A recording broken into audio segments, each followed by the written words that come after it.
नमस्कार दोस्तों, स्वागत है आप सबका मेरे यूट्यूब चैनल कॉमर्स में। आज के इस वीडियो में मैं फाइनल अकाउंट्स ऑफ कंपनी के प्रैक्टिकल क्वेश्चन 1 के बारे में बात करूंगा। प्रैक्टिकल क्वेश्चन वो हम देखेंगे फाइनल अकाउंट्स ऑफ कंपनी के बारे में, जिसमें ट्रायल बैलेंस दी गई होगी और नोट्स प्रिपेयर करके हमको बैलेंस शीट और P&L अकाउंट्स वो प्रिपेयर करने होंगे। ओके, तो पूरा सम देखना, स्टेप बाय स्टेप सारे एडजस्टमेंट वो हम देखेंगे और साथों साथ वो हम प्रैक्टिकल क्वेश्चन में कौन सी चीज़ें ध्यान में रखनी होती है वो भी देखेंगे। तो चलिए शुरू करते हैं फाइनल अकाउंट्स ऑफ कंपनी का प्रैक्टिकल क्वेश्चन 1।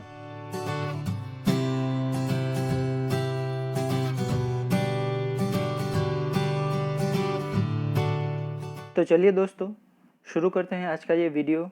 जो फाइनल अकाउंट्स ऑफ कंपनी का प्रैक्टिकल क्वेश्चन 1 वो आज के इस वीडियो में हम देखेंगे।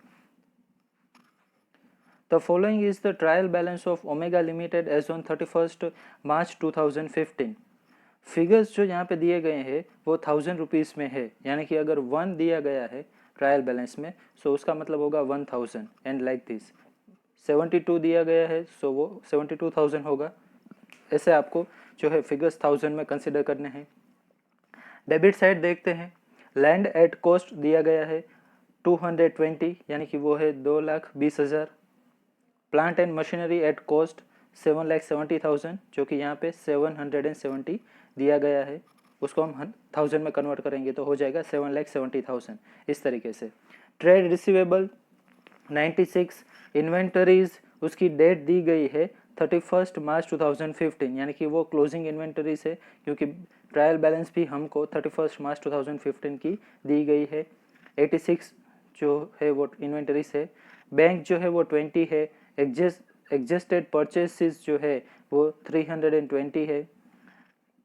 देन आफ्टर फैक्ट्री एक्सपेंसेस जो है वो 60, एडमिनिस्ट्रेशन एक्सपेंसेस जो है वो 30 दिए गए हैं। उसके बाद क्रेडिट साइड देखते हैं।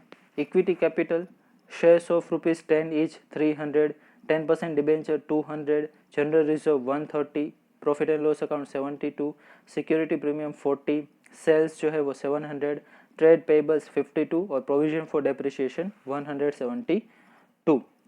उसके बाद अगेन डेबिट साइड पे आ जाते हैं, जो जिसमें सेलिंग एक्सपेंसेस 30, डिबेंचर इंटरेस्ट 20 और इंट्रीम डिविडेंड पेड 18 दिया हुआ है। अब क्रेडिट साइड देखते हैं, जिसपे सस्पेंस अकाउंट 4 दिया गया, यानी कि 4000। ये सस्पेंस अकाउंट जो कि कोई एक्सपेंस अभी रिकॉग्नाइज नहीं होता है, यानी कि कोई इनकम अगर रिकॉग्नाइज नहीं होती है, पता नहीं है कि वो एक्सपेंस और इनकम यहाँ पे क्रेडिट साइड पे है, तो हम अज्यूम कर सकते हैं कि शायद कोई इनकम हुई होगी, और यहाँ तो शायद कोई जो एंट्री है उसकी इफ़ेक्ट अभी नहीं दी गई है, या वो पता नहीं है कि कौन सी ये 4000 का डिफरेंस किसके लिए है, तो तभी वो सस्पेंस अकाउंट में ट्रांसफ़र करते हैं। उसकी भी जो इफ़ेक्ट है हम देखेंगे। टोटल दिया गया है 1670। एडिशनल इन्फॉर्मेशन अगर देखें तो फर्स्ट है the authorise share capital of companies is 40,000 shares of ₹10 each. ये ऑथोराइज कैपिटल है। कभी भी प्रैक्टिकल क्वेश्चन में आपको ऑथोराइज कैपिटल दी गई हो तो उसको आप बैलेंस शीट के टोटल में इंक्लूड नहीं करोगे, वो सिर्फ आपकी इन्फॉर्मेशन के लिए है। तो आप ऐसे ही लिख सकते हो जो हम नोट्स प्रिपेयर करेंगे उसमें, लेकिन टोटल में कहीं भी वो कंसिडर नहीं की जाएगी। ऑथोराइज नहीं, जितनी भी paid up subscribe and paid up है वही इंक्लूड की जाएगी बैलेंस शीट के टोटल में। Second additional information, the company on the advice of independent valuer wish to revalue land at 3,60,000। Land जो है उसकी वैल्यू कंपनी 3,60,000 करना चाहती है, तो वो भी हम देखेंगे उसमें कितना हमको इंक्रीज और डिक्रीज करना पड़ेगा। Then after third, propose final dividend is 10% on equity capital. So equity capital पे हम 10% डिविडेंड जो है वो डिक्लेयर करेंगे। Then fourth information is suspense account of 4000 जो दिए गए हैं, अभी हमने देखे ट्रायल बैलेंस में। रिप्रेजेंट कैश रिसीव्ड, उसमें कैश रिसीव्ड हुआ है वो रिप्रेजेंट कर रहा है। For the sales of some of the machinery, अब कितने की मशीनरी जो है वो हमने सेल की है वो नहीं कहा गया है, वो हमको फाइंड आउट करना पड़ेगा। और कब सेल की है मशीनरी, 1/4/2014 को। The cost of the machinery was 10,000, उसकी कॉस्ट दी गई है 10,000 की कॉस्ट थी। And the accumulated depreciation thereon being 8,000, अब 10,000 की मटेरियल की 10,000 मशीनरी की कॉस्ट है, 8,000 उसमें डेप्रिसिएशन, तो उसकी बुक वैल्यू कितनी हो गई, कॉस्ट वैल्यू माइनस डेप्रिसिएशन, यानी 10,000 माइनस 8,000, तो बुक वैल्यू हो गई 2,000।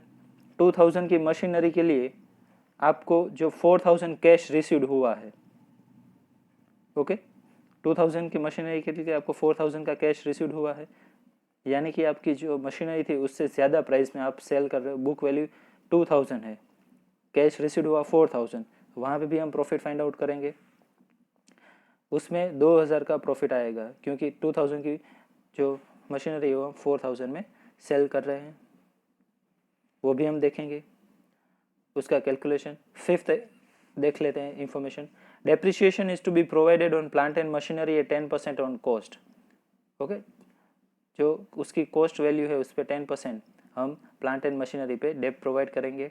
Sixth, make a provision for corporate dividend tax, जिसको CDT बोलते हैं, 20%, जितनी डिविडेंड की अमाउंट आएगी, 10% इक्विटी शेयर पे डिविडेंड देंगे, उसका डिविडेंड का 20% जो है हमको कॉर्पोरेट डिविडेंड टैक्स के रूप में पे करना पड़ेगा। You are required to prepare the Omega Limited's balance sheet as on 31st March 2015 and a statement of profit and loss with notes to account for the year ended on 31st March 2015 as per Schedule 3। तो यहाँ पे हमको balance sheet जो है वो prepare करनी पड़ेगी, profit and loss account prepare करना पड़ेगा, और उसके रिगार्डिंग जो नोट्स भी है वो भी प्रिपेयर करनी पड़ेगी as per Schedule 3 of companies act 2013। जब भी आप कोई ऐसा फाइनल अकाउंट्स का प्रैक्टिकल क्वेश्चन सोल्व करें, तब फर्स्ट ऑफ ऑल जो है फॉर्मेट आप कैसे उसको प्रिपेयर करोगे, फर्स्ट ऑफ ऑल आप एक से डेढ़ पेज का बैलेंस शीट जो है वो ड्रॉ कर ले। आपको लगता है कि अगर बैलेंस शीट एक पेज का होगा तो अपनी सेफ साइड के लिए आप 1.5 पेज का बैलेंस शीट ड्रॉ करें, कोई इश्यू नहीं है। उसके बाद P&L अकाउंट जो है वो ऑलमोस्ट हाफ और 1 पेज का आप ड्रॉ करें, और उसके बाद जो है नोट्स आपको प्रिपेयर करनी पड़ेगी। जनरली जो हम कैलकुलेशन करते हैं और दूसरे कोई अकाउंट्स में अगर हम प्रैक्टिकल क्वेश्चन सोल्व करते हैं तो पहले क्या करते हैं, पहले जो नेसेसरी कैलकुलेशन है वो देख लेते हैं, उसके बाद में हम अकाउंट्स प्रिपेयर करते हैं। बट फाइनल अकाउंट्स में क्या करना पड़ेगा, हमको बैलेंस शीट जो है पहले उसमें लिखनी पड़ेगी। जनरली सॉल्यूशन ऐसे दिया जाता है, अगर आप वर्किंग नोट जो नोट्स हम प्रिपेयर करते हैं वो आप पहले करते हो तो कोई एज सच कोई उसमें दिक्कत नहीं होगी, कोई ऐसा बड़ा इश्यू नहीं है। लेकिन फॉर्मेट ऐसा है तो हम वो फॉलो करेंगे। तो सेफ साइड के लिए बैलेंस शीट में आप पहले कुछ लिख नहीं पाओगे क्योंकि कैलकुलेशन वहाँ पे हम शो नहीं करते। जैसे ही इसके पहले के वीडियो में, प्रीवियस वीडियो यानी कि फाइनल अकाउंट्स के बेसिक इन्फॉर्मेशन वाला जो वीडियो है उसमें मैंने कहा है कि बैलेंस शीट में आप सिर्फ टोटल अमाउंट या मेजर जो फिगर्स है, एलिमेंट्स है, वही लिखोगे, उसकी जो डिस्क्रिप्शन है वो आप नोट्स प्रिपेयर करोगे उसमें लिखोगे। तो यहाँ पे हम कुछ लिख नहीं पाएंगे, डिस्क्रिप्शन नहीं दे पाएंगे, उसके लिए नोट्स प्रिपेयर करनी पड़ेगी। तो लॉजिकली अगर हम देखें तो नोट्स प्रिपेयर करने के बाद ही आपके पास जो है वो मेजर अमाउंट आएगी, चाहे वो शेयर कैपिटल हो, करंट असेट्स हो, करंट लायबिलिटी हो, ओके। तो जहाँ पे भी कैलकुलेशन रिक्वायरमेंट है, फर्दर डिस्क्रिप्शन आपको देना पड़ेगा, फर्दर इंफॉर्मेशन आपको देनी पड़ेगी, कैलकुलेशन करना पड़ेगा, उसके लिए आप नोट्स प्रिपेयर करोगे। तो लॉजिकल ये है कि नोट्स जब भी प्रिपेयर होगी तभी आपके पास अमाउंट आएगी, तभी आप फाइनल अकाउंट्स के बैलेंस शीट और P&L अकाउंट में लिख पाओगे। क्लियर? तो आप पहले एक काम करके कि जो बैलेंस शीट है उसके लिए जगह छोड़ दे, P&L अकाउंट के लिए जगह छोड़ दे और उसको ड्रॉ करके रख दे पहले के पेज में। उसके बाद जो वो नोट्स है वो हम प्रिपेयर करेंगे, और नोट्स के जो नंबर है वो यहाँ पे भी हम लिखेंगे। अगर आप जैसे कि आप देख पा रहे हो यहाँ पे 3 कॉलम्स मैंने प्रिपेयर की है।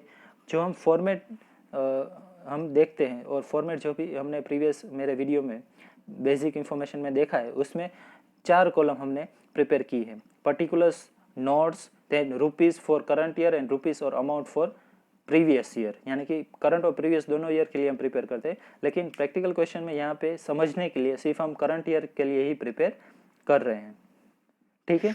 तो यहाँ पे 3 कॉलम आएगी बैलेंस शीट के लिए, पर्टिकुलर, नोट एंड रुपीज़। तो आप ऐसी एक बैलेंस शीट जो है 1 से 1.5 पेज की ड्रॉ करके रख सकते हो। फॉर्मेट जो है उसका फिक्स ही रहेगा, इक्विटी एंड लायबिलिटी जो फर्स्ट आती है वो फर्स्ट ही आएगी, उसके बाद शेयर होल्डर फंड आएगा, उसमें जो शेयर कैपिटल है, रिजर्व सरप्लस, उसके 2 बाइफर्केशन रहेंगे, फिर non current liabilities, current liabilities, ऐसे उसका फॉर्मेट जो है फिक्स ही रहेगा। फिर असेट्स आएगी, असेट्स में non current assets so on. Okay, उसके बाद P&L अकाउंट्स आएगा। P&L अकाउंट में भी पर्टिकुलर नोट और rupees. Okay, profit and loss statement of omega limited for the year ended on 31 March 2015, ऐसा हेडिंग देके आप 3 कॉलम का P&L अकाउंट प्रिपेयर कर सकते हो। उसमें भी फॉर्मेट फिक्स रहेगा, रेवेन्यू फ्रॉम ऑपरेशन आएगा, अगर अदर इनकम है तो अदर इनकम्स आएगी, टोटल रेवेन्यू होगा, फिर एक्सपेंस आएगा, फिर जितने एक्सपेंस है वो भी 1 by 1, adjusted purchase, finance cost, depreciation and other expense and so on. ऐसे फिक्स फॉर्मेट में आप P&L अकाउंट भी प्रिपेयर करेंगे, उसके बाद आपको प्रॉफिट मिलेगा। तो नोट्स जो है, पहले हमने पेज छोड़ दिए हैं आगे बैलेंस शीट और P&L अकाउंट के लिए। अभी नोट्स जो है आप 1 by 1 प्रिपेयर करोगे। यहाँ पे शेयर कैपिटल जो है उसमें ऑथोराइज शेयर कैपिटल दी गई है, तो अगर आप चाहो तो शेयर कैपिटल के लिए एक नोट जो है वो प्रिपेयर कर सकते हो। शेयर कैपिटल के लिए कोई कैलकुलेशन एज सच नहीं है।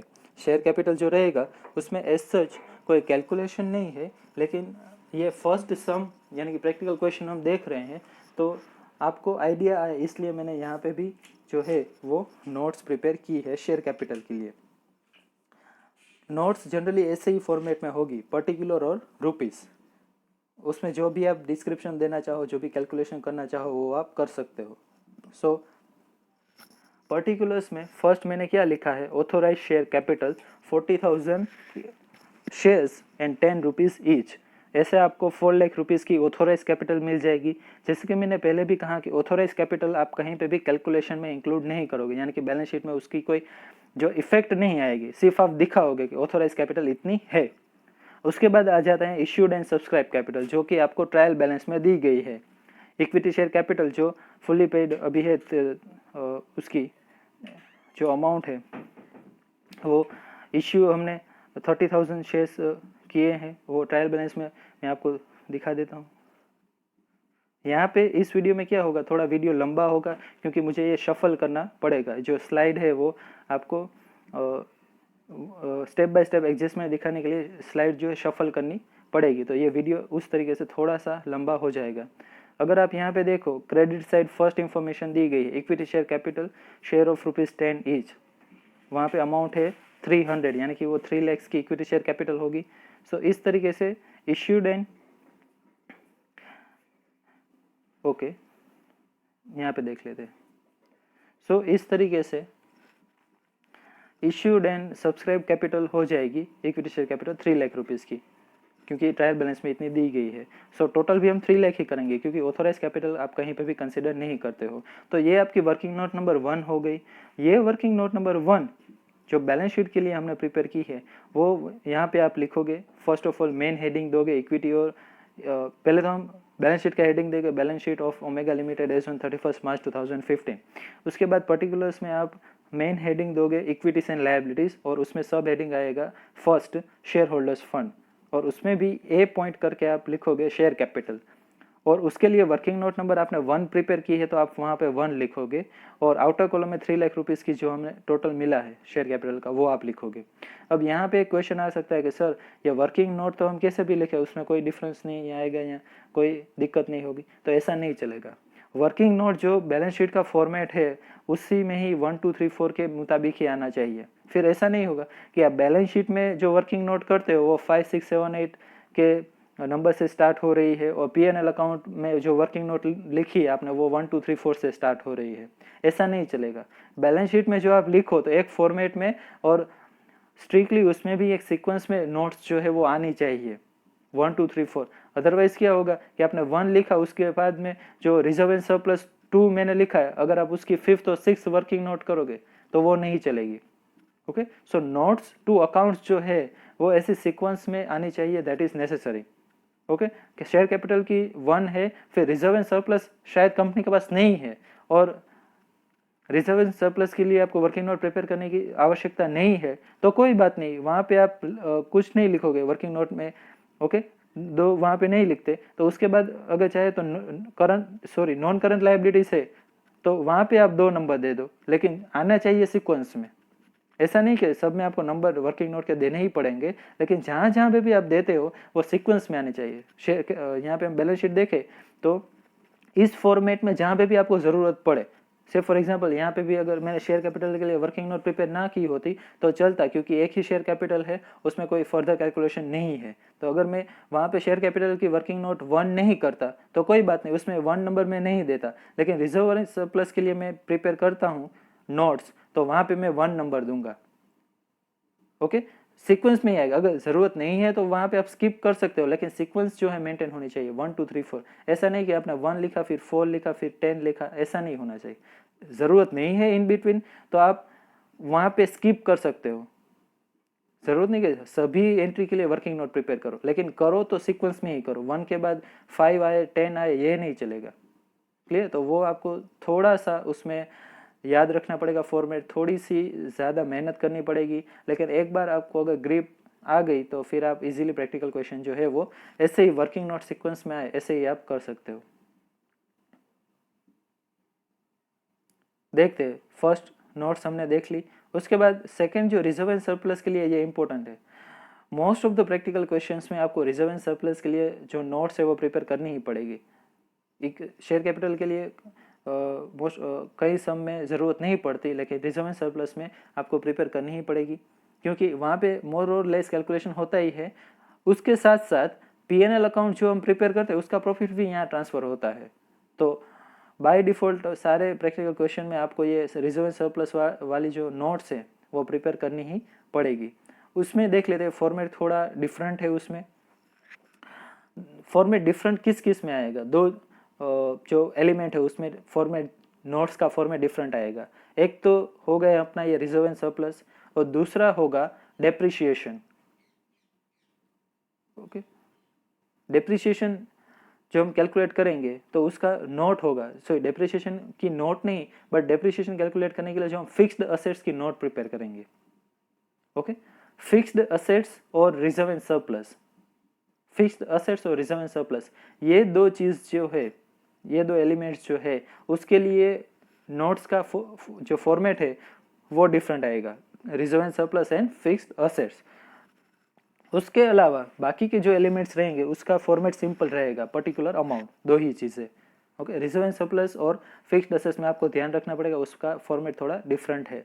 तो रिजर्व एंड सरप्लस का फॉर्मेट देखें तो उसमें क्या है, फर्स्ट पर्टिकुलर की कॉलम, उसके बाद ओपनिंग बैलेंस आएगा, फिर अगर कोई एडिशन है कोई डिडक्शन है तो उसके लिए 2 कॉलम अलग से होगी।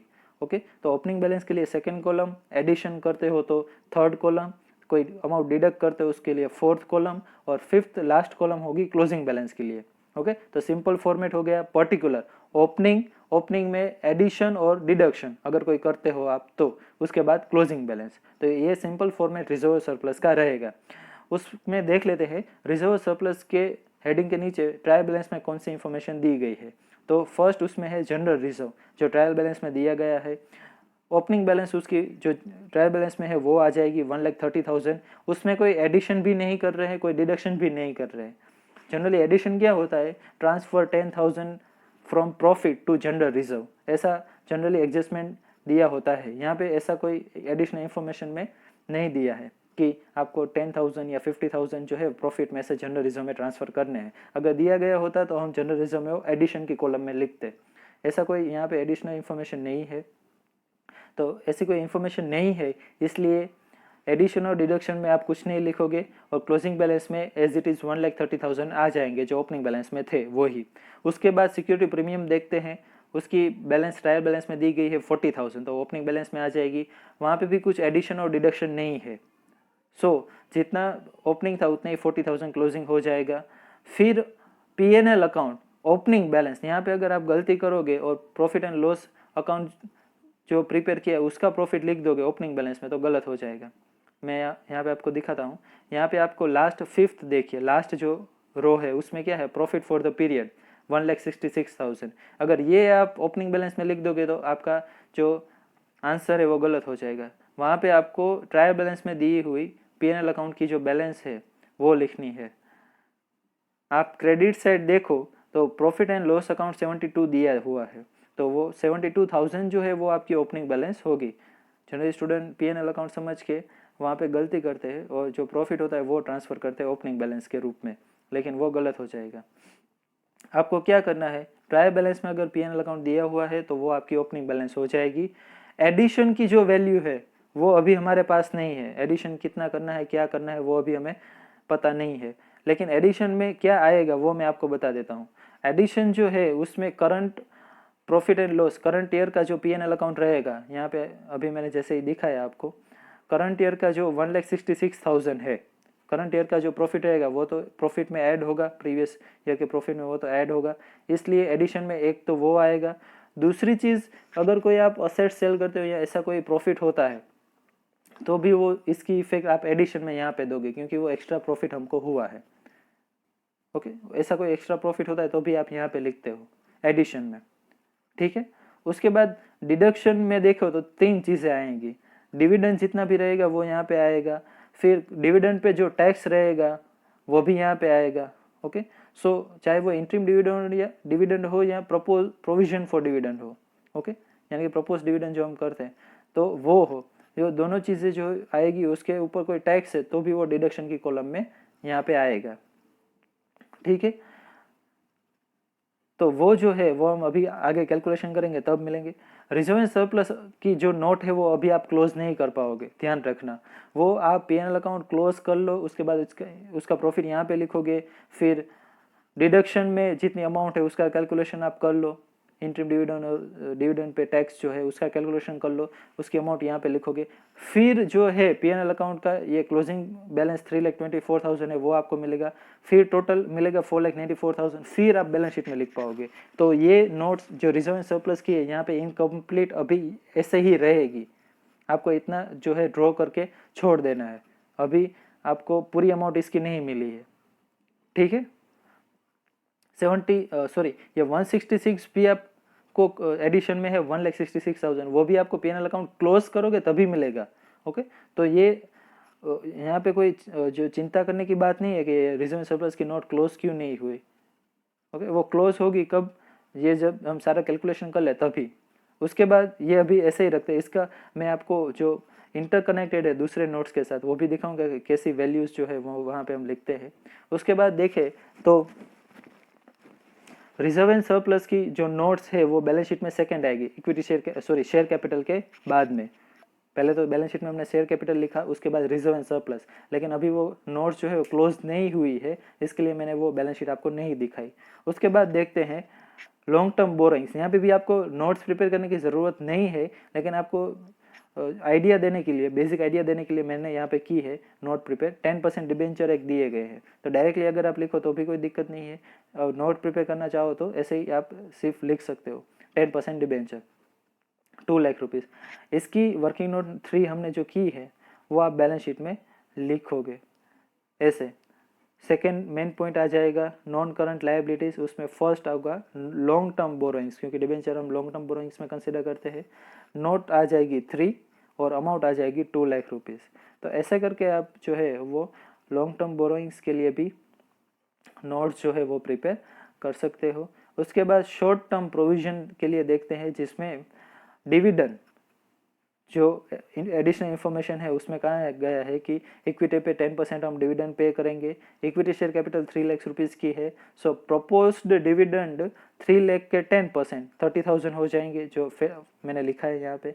अब कॉर्पोरेट डिविडेंड टैक्स जो है वो हो जाएगा 20% ऑफ डिविडेंड, यानी कि 30,000 डिविडेंड है तो 30,000 के 20%, तो 6,000 वो कॉर्पोरेट डिविडेंड टैक्स हो जाएगा। ये दोनों चीज़ें आपको शॉर्ट टर्म प्रोविजंस में लिखनी है। और उसके बाद 36,000 ऐसे आपको शॉर्ट टर्म प्रोविजन के टोटल मिल जाएंगे। ये वर्किंग नोट नंबर 4 है, तो ये नोट्स टू अकाउंट, ये कि फोर्थ नोट्स जो हमने प्रिपेयर की है वो आप बैलेंस शीट में लिखोगे शॉर्ट टर्म प्रोविजन में। ओके, सो यहाँ पे थर्ड मेन हेडिंग में दूंगा करंट लायबिलिटीज का, उसमें फर्स्ट आएगा ट्रेड पेबल्स। ट्रेड पेबल्स में 2 चीज़ें इंक्लूड होती है। ट्रायल बैलेंस में अगर आपको क्रेडिटर्स दिए गए हैं और बिल्स पेबल, ये दोनों चीज़ें ट्रेड पेबल्स में इंक्लूड होगी। तो अगर हम देखें ट्रायल बैलेंस शीट में, तो ट्रायल बैलेंस शीट में आप देख पा रहे होंगे लास्ट सेकंड क्रेडिट साइड अगर आप देखें लास्ट सेकंड दिया हुआ है ट्रेड पेबल्स 52, यानी कि 52,000 के ट्रेड पेबल्स है। उसमें अभी कोई नोट्स की रिक्वायरमेंट नहीं है, तो आप ऐसे ही लिख सकते हो ट्रेड पेबल्स 52,000, यहाँ पे नोट्स में मैंने ब्लैंक रखा है, उसमें कुछ नहीं लिखा।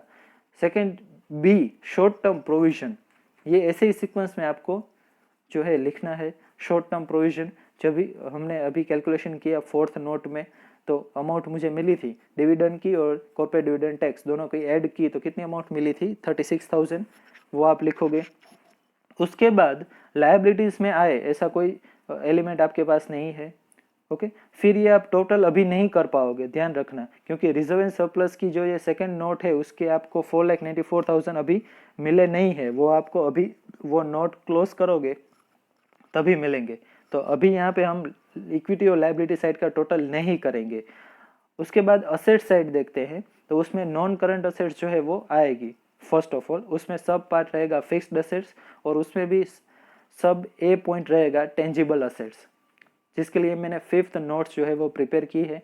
फिक्स्ड असेट्स की नोट्स जो होती है वो बहुत ही इंपॉर्टेंट होती है, क्योंकि आपको उसमें जितनी भी असेट्स रहेंगी उसको कंसिडर करना पड़ेगा, प्लस उसका जो फॉर्मेट है वो भी थोड़ा सा डिफरेंट होगा। तो देख लेते हैं टेंजिबल फिक्स्ड असेट्स का फॉर्मेट कैसे रहेगा उसमें।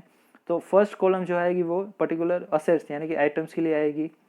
फिर कॉस्ट का एक मेन हेडिंग रहेगा, यानी कि मेन कॉलम रहेगा, जिसमें 3 चीज़ें आएंगी।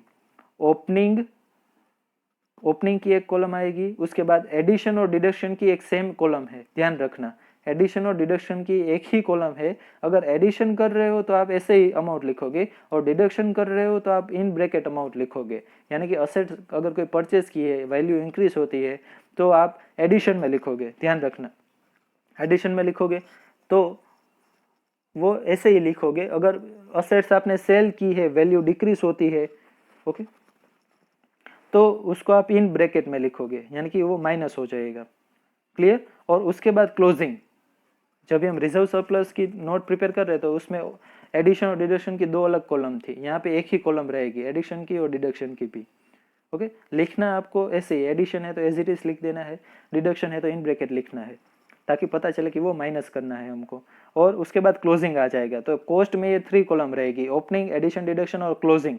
उसके बाद जो क्लोजिंग की कॉलम है उसके ऊपर आपको डेप्रिसिएशन जो है वो काउंट करना होगा। क्लोजिंग बैलेंस जो मिलती है एडिशन डिडक्शन के बाद, उसके ऊपर आपको डेप्रिसिएशन काउंट करना है। तो उसके लिए कॉलम आ जाएगी डेप्रिसिएशन की, तो वहाँ पे मैंने लिखा है लेस डेप्रिसिएशन, ओके। और डेप्रिसिएशन माइनस करने के बाद आपको मिलेगा नेट ब्लॉक की वैल्यू, यानी कि रिटर्न डाउन वैल्यू, जो हम बैलेंस शीट में लिखेंगे, ठीक है। तो टेंजिबल फिक्स्ड असेट्स में 2 चीज़ें मुझे ट्रायल बैलेंस में दी गई है, एक तो है लैंड, ओके। उसके लिए एडिशनल इंफॉर्मेशन मैं आपको दिखाता हूँ। लैंड में जो है वो वैल्यूज रीवैल्यू की जा रही है, लैंड जो है वो रीवैल्यू की जा रही है। तो उसके लिए आप सेकेंड एडिशनल इंफॉर्मेशन देखें, the company on the advice of independent valuer wish to revalue the land at 3,60,000। उसकी ट्रायल बैलेंस में कितनी वैल्यू दी गई है आप देख सकते हो। Land at cost, debit side first entry, land at cost दी गई है 220, उसकी वैल्यू अब कितनी हो जाएगी सेकेंड इंफॉर्मेशन के बेस पे 360। तो 220 जो लैंड है उसकी वैल्यू 360 आप कर रहे हो, यानी कि उसमें क्या होगा, एडिशन होगा, उतनी वैल्यू आपको क्या करनी पड़ेगी, ऐड करनी पड़ेगी। तो यहाँ पे आप देखो 220 ओपनिंग बैलेंस मैंने लैंड पे लिखा है, ओके, उसकी जो ओपनिंग की कॉलम है उसमें। उसके बाद एडिशन में कितना आप ऐड करोगे तो 360 वैल्यू हो जाएगी, 1,40,000 अगर आप ऐड करोगे तो आपको 360 वैल्यू मिल जाएगी। इजीली फाइंड आउट करना हो तो ओपनिंग बैलेंस आप 220 लिखो, फिर क्लोजिंग कितनी रखनी है, रीवैल्यूअर ने कितना कहा है 3,60,000 वो लिख दी, फिर आप 360 में से 220 माइनस कर दो तो आपको जो एडिशन की वैल्यू 140 है वो मिल जाएगी, ठीक है। अब ये जो क्लोजिंग बैलेंस 360 है उस पर डेप्रिसिएशन की कोई भी इंफॉर्मेशन दी नहीं है, तो आप डेप्रिसिएशन की कॉलम में डैश लिखोगे और 360 ही आपकी क्या हो जाएगी, नेट ब्लॉक, यानी कि रिटर्न डाउन वैल्यू हो जाएगी।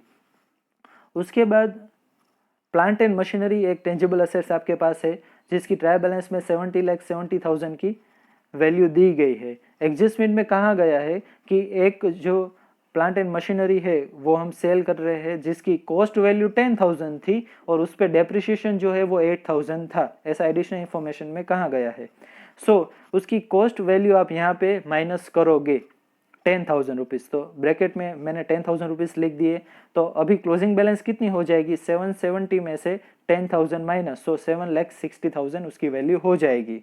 ठीक है, अब डेप्रिसिएशन में आपको खास जो है वो ध्यान रखना पड़ेगा। यहाँ पे अगर आपने जो मिस्टेक कर दी तो आपका पूरा जो कैलकुलेशन वो गलत हो जाएगा। लेस डेप्रिसिएशन, ध्यान से देखना, जो डेप्रिसिएशन है वो आपको ट्रायल बैलेंस में दिया हुआ है, depreciation on plant and machinery, already उसमें फंड जो है वो दिया गया है, वो है 1,72,000 का ट्रायल बैलेंस में। ठीक है, वो 1,72,000 में से आप 8,000 माइनस कर दोगे, जो डेप्रिसिएशन की अमाउंट है उसमें से आप माइनस कर दोगे। क्यों? क्योंकि आपने वो असेट जो है वो सेल की है, इसके लिए कॉस्ट प्राइस में से मैं 10,000 माइनस करूंगा, जो भी यहाँ पे मैंने लिखा है डिडक्शन में, और डेप्रिसिएशन में से 8,000 माइनस कर दूंगा, क्योंकि वो असेट्स तो अब चली गई, उसका डेप्रिसिएशन अभी 172 में से माइनस हो जाएगा, इस लॉजिक से। ठीक है, अब एडिशनल इंफॉर्मेशन में कहा गया था कि आपको प्लांट एंड मशीनरी की कॉस्ट प्राइस पे 10% डेप्रिसिएशन काउंट करना है। तो जैसे कि मैंने पहले भी कहा कि आप डेप्रिसिएशन क्लोजिंग बैलेंस पे काउंट करोगे, तो यहाँ पे मेरे पास क्लोजिंग बैलेंस है 7,60,000, उस पर 10% करोगे तो आपको 76,000 जो है वो डेप्रिसिएशन मिलेगा, वो डेप्रिसिएशन आप प्लस करोगे। ठीक है, तो टोटल डेप्रिसिएशन कितना होगा, 1,72,000 माइनस 8,000 एंड प्लस 76,000, यानी कि लास्ट में देखो मैंने लिखा है 2,40,000।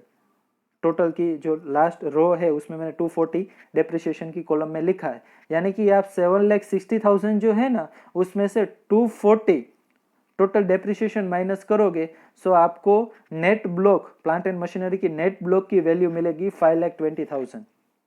समझ में आया? इस तरीके से आपको बहुत ही ध्यान से ये जो एडजस्टमेंट है उसको समझना है। एक तो 1,72,000 ट्रायल बैलेंस में डेप्रिसिएशन है, उसको लेना है, उसमें से जितनी सेल की है प्लांट एंड मशीनरी उसका जो डेप्रिसिएशन है वो माइनस कर देना है। इस साल का जो कैलकुलेट करना है 10%, वो आपको क्लोजिंग बैलेंस में कैलकुलेट करना है, क्लोजिंग बैलेंस के बेस पे कैलकुलेट करना है, तो वो 76,000 आ जाएंगे। सो आप क्या करोगे, 172 जो थे उसमें से 8,000 माइनस कर दिया, 76,000 हमने प्लस कर दिया, सो 2,40,000 टोटल डेप्रिसिएशन आपको माइनस करना पड़ेगा। सो क्लोजिंग बैलेंस 7,60,000 में से आप 2,40,000 का डेप्रिसिएशन माइनस करोगे, सो आउटर कॉलम आपको वैल्यू मिलेगी 5,20,000। अब ये इसके अलावा कोई भी फिक्स्ड असेट्स नहीं दी गई है, tangible fixed assets. So land की 3,60,000 की वैल्यू और मशीन प्लांट एंड मशीनरी की नेट ब्लॉक की वैल्यू 5,20,000, ये दोनों आप प्लस कर दो तो आ जाएगा 8,80,000। ये जो 8,80,000 की वैल्यू है वो आप बैलेंस शीट में लिखोगे, उसके लिए नोट नंबर 5 रहेगी, वो भी आपको मेंशन करनी होगी। तो हम देखते हैं जो बैलेंस शीट है वो फिक्स्ड असेट्स में, टेंजिबल असेट्स मैंने लिखा था, नोट की कॉलम में आप लिखोगे 5 और वैल्यू की कॉलम में आप लिखोगे 8,80,000। उसके बाद करंट असेट्स में आ जाते हैं, सेकेंड मेन पॉइंट, जिसमें एक आएगी इन्वेंटरीज 86,000, उसमें कोई नोट प्रिपेयर करने की आवश्यकता नहीं है। सेकेंड आ जाएगा ट्रेड रिसीवेबल, जो कि ट्रायल बैलेंस में दिया हुआ है, एज इट इज 96,000 लिखेंगे। Cash and cash equivalent, cash का कोई भी ट्रांजैक्शन जो है अभी हम नहीं कर रहे हैं, इसलिए closing cash balance find out करने की या एडिशन डिडक्शन की कोई रिक्वायरमेंट नहीं रहेगी, तो वो आ जाएगा 20,000 as it is.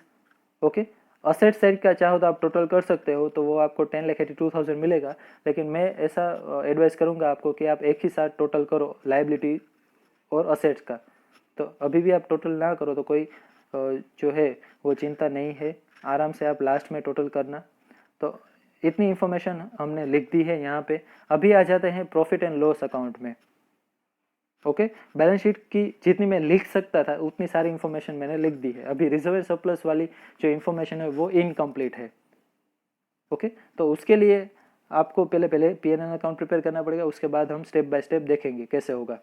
So PNL account में फर्स्ट थिंग आएगी रेवेन्यू फ्रॉम ऑपरेशन, जो सेल्स रहेगा हमारा, तो वो है 7 लाख। ये आपको ट्रायल बैलेंस में दी गई है, मैं आपको दिखा देता हूँ। उसमें ट्रायल बैलेंस में आप देखो जो लास्ट थर्ड इंफॉर्मेशन है सेल्स 700, यानी कि वो 7 लाख हो जाएगी। तो वो 7 लाख की जो इंफॉर्मेशन है वो आप पीएनएल अकाउंट में मेंशन करोगे 7 लाख। उसके बाद अदर इनकम्स, जैसे कि मैंने कहा था कि अगर आपको प्लांट एंड मशीनरी अगर सोल्ड किए और कोई भी असेट्स अगर आपने सोल्ड किए और प्रॉफिट मिलता है तो आप वो यहाँ पे आप लिखोगे। सो प्रॉफिट आपको कैसे फाइंड आउट करना है, 8000 कॉस्ट थी मशीनरी की, उसमें से 10,000 मशीनरी की कॉस्ट थी, उसमें 8000 डेप्रिसिएशन, यानी कि उसकी बुक वैल्यू 2000 रुपये हो गई, 2000 रुपीज़। ओके, अब ये 2000 रुपीज़ जो है वो 2000 रुपीज़ की मशीनरी या 4000 उसमें कहा गया था कि कैश रिसीव्ड 4000, जो सस्पेंस अकाउंट है वो क्या शो कर रहा है, जो कैश रिसीव्ड हुआ है 4000 का वो शो कर रहा है, यानी कि 2000 की मशीनरी आप 4000 में सेल करते हो तो आपको 2000 का प्रॉफिट होगा। क्लियर? तो वो 2000 यहाँ पे आप लिखोगे। तो उसके अलावा कोई अदर इनकम आपके पास नहीं है, फिर आप दोनों प्लस करोगे तो आपको मिल जाएगी 7,02,000 टोटल रेवेन्यू। थर्ड इन्फॉर्मेशन जो है उसके लिए आप 1 + 2 करोगे, यानी कि रेवेन्यू फ्रॉम ऑपरेशन और अदर इनकम, तो आपको 7,02,000 मिल जाएगी।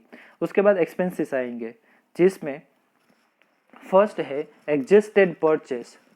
एडजस्टेड परचेस यहाँ पे हमको डायरेक्टली दिया गया है, मैं आपको दिखा देता हूँ। एडजस्टेड परचेस जो है ट्रायल बैलेंस में हम देखते हैं। ओके, यहाँ पे आपको debit side second third information last third information दी गई है, एडजस्टेड परचेज 3,20,000। अगर ये रेडीमेड आपको नहीं दिया गया है तो आपको ओपनिंग और क्लोजिंग इन्वेंटरीज जो है वो देखनी पड़ेगी, और उसके बेस पे आपको एडजस्टेड परचेज जो है वो फाइंड आउट करना पड़ेगा। उसका जो प्रैक्टिकल सम मैं नेक्स्ट वीडियो में ऐसा सम करवाऊंगा जिसमें हमको एडजस्टेड परचेज जो है फाइंड आउट करना पड़े, तो उसका फॉर्मूला भी मैं आपको वहाँ पे बताऊंगा और अच्छी तरीके से हम समझेंगे। यहाँ पे हमको डायरेक्टली एडजस्टेड परचेस दिया हुआ है, सो हम डायरेक्टली उसकी अमाउंट जो है लिख सकते हैं। कहीं सम में नहीं दिया गया होता तो हमको अपने तरीके से क्या करना पड़ेगा, फाइंड आउट करना पड़ेगा कि एडजस्टेड परचेस कितना है। उसके लिए एक स्पेसिफिक फॉर्मूला भी है, तो वहाँ पे हमको कोई ऐसा जो है वो टेंशन लेने की रिक्वायरमेंट नहीं है, वो इजीली आप जो है एडजस्टेड परचेस फाइंड आउट कर सकते हो। तो चलिए देखते हैं, P&L अकाउंट में वापस आ जाते हैं। एडजस्टेड परचेस जिसकी अमाउंट है 3,20,000, उसमें अभी कोई एडजस्टेड परचेस जो है उसमें अभी कोई मुझे नोट्स प्रिपेयर करने की रिक्वायरमेंट नहीं है, तो वहाँ पे मैं नोट्स प्रिपेयर नहीं करूँगा। फिर आ जाता है फिनेंस कॉस्ट, जिसके लिए मैंने 6th नोट प्रिपेयर की है, तो वो देख लेते हैं, नोट नंबर 6। फिनेंस कॉस्ट जो है उसमें ट्रायल बैलेंस में अगर आपको कोई कॉस्ट दिया जाता है जो फिनेंस रिलेटेड है, यानी कि जो डिबेंचर है, बैंक लोन है, उसके रिगार्डिंग कोई भी कॉस्ट है तो आप उसमें लिखोगे फिनेंस कॉस्ट में। एक बात आपको यहाँ पे ध्यान रखनी है, बहुत ही इंपॉर्टेंट, कि डिबेंचर्स के लिए आपको कभी भी ये नहीं कहा जाएगा कि डिबेंचर पे जो है इंटरेस्ट पे करना बाकी है, वो आपको अपने आप से समझना पड़ेगा। अगर वो हम आइडेंटिफाई कैसे करेंगे, आपको ट्रायल बैलेंस दी गई है, उसमें डिबेंचर्स है, डिबेंचर्स उसमें दिए गए हैं, लेकिन डिबेंचर्स जो दिए गए हैं उसका इंटरेस्ट नहीं दिया गया है। कहने का मतलब क्या है कि सिर्फ आपको डिबेंचर्स की अमाउंट दी गई, उसमें यह नहीं कहा गया है कि इंटरेस्ट पेड। ओके, अगर इंटरेस्ट पेड ऐसा नहीं कहा गया तो आपको समझना है कि इस साल का डिबेंचर इंटरेस्ट जो है वो क्या है, पे करना बाकी है। तो वो अगर आप पे करना भूल जाओगे, करंट ईयर का जो डिविडेंड है वो आप पे नहीं करते हो, तो आपका जो क्वेश्चन है वो गलत हो जाएगा। तो यहाँ पे हम क्या करेंगे, डिबेंचर इंटरेस्ट जो है वो पे करने के लिए और उसको कैलकुलेट करेंगे। ओके, सो डिबेंचर इंटरेस्ट, डिबेंचर की अमाउंट है 2 लाख और 10% के डिबेंचर्स है, सो वो आ जाएंगे 20,000, 2 लाख के 10% 20,000 आ जाएंगे। ये जो 20,000 है वो हम फिनेंस कॉस्ट में लिखेंगे। इसके अलावा कोई भी फिनेंस कॉस्ट हमारे पास नहीं है, सो आप जो है वो 20,000 टोटल कर सकते हो, और ये 20,000 जो है कहाँ पे आएंगे, P&L अकाउंट में आएंगे। P&L अकाउंट देख लेते हैं। यहाँ पे आप फिनेंस कॉस्ट नोट नंबर 6 लिखोगे जो P&L अकाउंट में आ जाएगी। ठीक है, उसके बाद देखते हैं depreciation, C point. Okay, depreciation जो है उसकी इंफॉर्मेशन आपको फिक्स्ड असेट्स का जो हमने कैलकुलेशन किया है, फिक्स्ड असेट्स का जो कैलकुलेशन है उसमें से आपको डेप्रिसिएशन की इंफॉर्मेशन मिल जाएगी, और उसके लिए आप अलग 7th जो नोट है वो भी प्रिपेयर कर सकते हो। मैं आपको दिखाता हूँ कि जो हम फिक्स्ड असेट्स प्रिपेयर करते हैं उसमें डेप्रिसिएशन की कॉलम है, बट इस डेप्रिसिएशन को आपको एज इट इज नहीं लेना है, आपको लॉजिकली देखना है कि एक्चुअल में डेप्रिसिएशन इस साल हमने कितना कैलकुलेट किया है, वही आपको इंक्लूड करना है। तो इस साल आपने देखो यहाँ पे 76,000 रुपीज़ लिखे हैं प्लांट एंड मशीनरी में, तो वही इस साल का डेप्रिसिएशन कहलाएगा। सो अब 7th जो डेप्रिसिएशन और अमोर्टाइजेशन की नोट रहेगी उसमें देखो मैंने क्या इंक्लूड किया है। Plant and machinery 76,000, sorry plant and machinery 7,60,000 के 10%, तो 76,000 जो है वो आपका डेप्रिसिएशन का अमाउंट आ जाएगा। पता चला, इस साल का डेप्रिसिएशन ही आपको कंसिडर करना है। तो ये 76,000 जो है वो पीएनएल अकाउंट में लिख देंगे हम।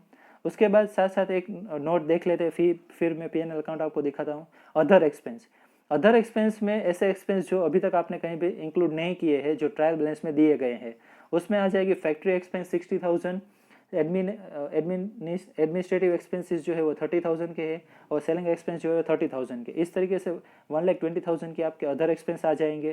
तो ये दोनों चीज़ें डेप्रिसिएशन और अदर एक्सपेंस ये आप लिख दोगे पीएनएल अकाउंट में। तो देखते हैं पीएनएल अकाउंट, यहाँ पे मैंने लिखा है डेप्रिसिएशन नोट नंबर 7 अमाउंट है 76,000, डी जो है other expense note number 8 amount है 1,20,000। इसके अलावा कोई भी जो है एक्सपेंस नहीं दिया गया है। सो हम टोटल करेंगे एक्सपेंसेस का। अभी जो डिविडेंड और वो सब है वो हम रिजर्व सरप्लस में लिखेंगे, डिविडेंड की कोई भी इफेक्ट यहाँ पे नहीं आएगी, डिविडेंड टैक्स की भी कोई इफेक्ट यहाँ पे नहीं आएगी। ठीक है, सो टोटल एक्सपेंस हो गए हमारे 5,36,000। उसके बाद प्रॉफिट फाइंड आउट करेंगे 5th पॉइंट में, जिसमें 3rd पॉइंट यानी कि टोटल रेवेन्यू में से 4th पॉइंट यानी कि टोटल एक्सपेंस जो है वो माइनस करेंगे। 7,02,000 में से 5,36,000 माइनस करेंगे, सो हमको 1,66,000 का प्रॉफिट मिल जाएगा। ठीक है, तो अब रिजर्व एंड सरप्लस की नोट में आ जाता है जहाँ पे हमको अभी ये प्रॉफिट मिल गया है। तो एडिशन की कॉलम में हम 1,66,000 लिखेंगे, और सेकेंड 1,40,000 जो हमको लैंड की रीवैल्यू प्राइस पे प्रॉफिट हुआ है वो डायरेक्टली हम यहाँ पे लिखेंगे 1,40,000। उसके बाद डिविडेंड की जितनी इंफॉर्मेशन रहेगी, चाहे वो इंट्रीम हो या फाइनल, वो सब ये डिडक्शन की कॉलम में आप लिखोगे। सो इंट्रीम डिविडेंड जो है वो मैंने 18,000 लिख दिए। उसके बाद प्रोविजन फॉर डिविडेंड जो 30,000 रुपीज़ है, क्योंकि 3 लाख की कैपिटल है और 10% डिविडेंड हम पे कर रहे हैं, तो 30,000 यहाँ पे आप लिखोगे। उसके बाद कॉर्पोरेट डिविडेंड टैक्स है, ओके, कॉर्पोरेट डिविडेंड टैक्स है वो 20% है, तो 30,000 के 20% 6,000 हो जाएंगे। इसी तरीके से ये सारी चीज़ें interim dividend, provision for dividend 30,000 and corporate dividend tax, ये तीनों चीज़ें जो है वो आप माइनस करोगे। तो आपको पीएनएल अकाउंट में टोटल करना क्या पड़ेगा, ओपनिंग बैलेंस जो है 72,000, उसमें आप ऐड करो 1,66,000 और 1,40,000, उसमें से आप माइनस करो 18,000, 30,000 एंड 6,000, तो आपको आउटर कॉलम क्लोजिंग बैलेंस मिल जाएगी 3,24,000। उसके बाद ये तीनों चीज़ें 1,30,000, 40,000 एंड 3,24,000 आप ऐड करोगे तो आपको टोटल रिजर्व सरप्लस की नोट की जो टोटल है वो उसका जो टोटल है वो मिल जाएगी 4,94,000। ये टोटल आप लिखोगे बैलेंस शीट में। रिजर्व एंड सरप्लस की जो बी जो शेयर होल्डर फंड्स में बी पॉइंट हमने लिखा है रिजर्व एंड सरप्लस, वहाँ पे आप नोट नंबर 2 लिखोगे और रिजर्व जो रुपीस है उसमें आप लिखोगे 4,94,000। उसके बाद आप टोटल कर सकते हो। सो इक्विटी और लाइबिलिटी साइड आपको 10,82,000 मिल जाएगा, और असेट साइड जो है वो भी आपको 10,82,000 मिल जाएगा। तो लाइबिलिटी साइड 10,82,000 और असेट साइड 10,82,000। यहाँ पे एक चीज़ और मैं बताना चाहूँगा कि अगर आपको ट्रायल बैलेंस और जो इन्फॉर्मेशन दी गई उसमें प्रिलिमिनरी एक्सपेंसेस दिए जाते हैं, जो नेक्स्ट सम और प्रैक्टिकल क्वेश्चन में कराऊंगा उसमें दिए गए होंगे। सो प्रिलिमिनरी एक्सपेंसेस जो है उसके लिए भी एक हिडन एडजस्टमेंट ये है कि वो आपको राइट ऑफ कर देने हैं, वो आपको कैरी फॉरवर्ड नहीं करने। तो मेरा कहने का मतलब क्या है कि आप प्रिलिमिनरी एक्सपेंसेस दिए गए हैं तो उसको आप ये रिजर्व एंड सरप्लस की नोट में डिडक्शन में एज इट इज लिख दोगे। उसके लिए एडजस्टमेंट दिया हुआ हो कि ना दिया हुआ हो, उसके लिए लिए कोई एडिशनल इन्फॉर्मेशन दी गई हो या ना दी गई हो, वो हमको नहीं देखना है। प्रिलिमिनरी एक्सपेंस जो है वो हमको स्ट्रेट फॉरवर्ड यहाँ से डिडक्ट कर देने हैं। अगर एडजस्टमेंट नहीं दिया है तो भी, अगर दिया हुआ है तो हम करेंगे, नहीं दिया है तो भी आपको हिडन एडजस्टमेंट के रूप में प्रिलिमिनरी एक्सपेंस जो है वो डिडक्शन की कॉलम में से डिडक्शन की कॉलम में लिखने होंगे, और प्रॉफिट में से उतना प्रिलिमिनरी एक्सपेंस जो है वो माइनस हो जाएगा। ये हम जो नेक्स्ट वीडियो में जब हम प्रैक्टिकल क्वेश्चन देखेंगे तब वो जो है ट्रांजैक्शन वो हम इंक्लूड करेंगे यहाँ पे। तो चलिए दोस्तों, इस वीडियो में इतना ही, मिलते हैं नेक्स्ट वीडियो में। अगर इस वीडियो में आपको कुछ समझ में नहीं आया है तो आप जो है मुझे कमेंट सेक्शन में पूछ सकते हो। थैंक यू फ्रेंड्स, मिलते हैं नेक्स्ट वीडियो में। उम्मीद है दोस्तों आज का ये जो प्रैक्टिकल क्वेश्चन था वो आपको आसानी से समझ में आ गया होगा। कोई भी डाउट और क्वेरी हो तो अगर आप मुझे कमेंट सेक्शन में पूछेंगे तो मैं उसका आसानी से जो है वो आंसर दे पाऊँगा। तो प्रैक्टिकल क्वेश्चन नंबर 2 जो रहेगा फाइनल अकाउंट्स का, वो हम नेक्स्ट वीडियो में करेंगे। तो आज के लिए बस इतना ही। मेरे चैनल को लाइक, शेयर और सब्सक्राइब करें, और जो अगर वीडियो आपको पसंद आता है तो अपने दोस्तों के साथ उसको शेयर भी करें। तो थैंक यू, चलिए मिलते हैं नेक्स्ट वीडियो में।